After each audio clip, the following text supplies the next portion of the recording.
le poisson le plus moche du monde. Vous pensez que tout ce qui se passe sur la terre ferme reste sur la terre ferme? Erreur. Les animaux marins savent presque tout de notre monde. Ce qui s'y passe, ce qui s'y dit.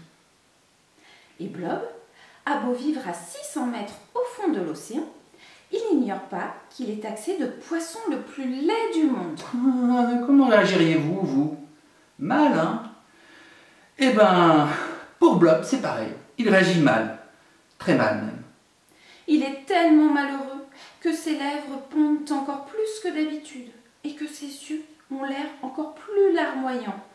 Il mériterait presque son titre.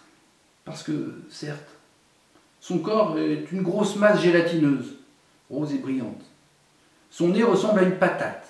Ses yeux à deux petites olives noires perdues au milieu d'un amas de chair. Mais il a un petit cœur qui bat et une âme qui ressent de manière extrêmement violente ses attaques sur son physique. Alors, Blob erre dans les abysses où il vit. Il nageote, il se laisse flotter, dériver.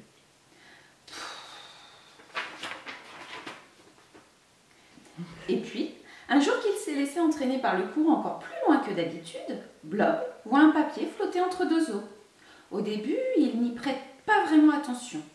Il y a tellement de déchets qui traînent dans l'océan. Tellement de plastique, de papier, de verre, de polystyrène.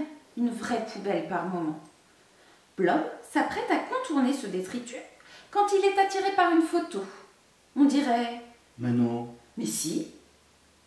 On dirait lui. C'est lui, Blob, qui est en photo sur ce papier. Lui?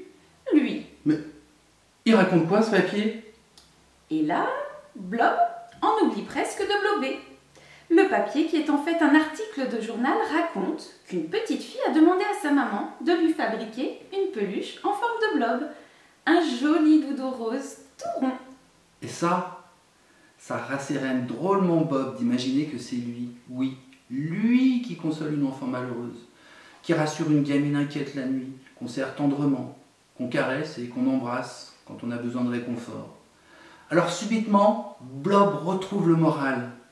Il en fait même des cabrioles et des blob de bonheur. Parce que maintenant, Blob sait que malgré son physique peu avenant, il compte pour au moins une personne sur Terre.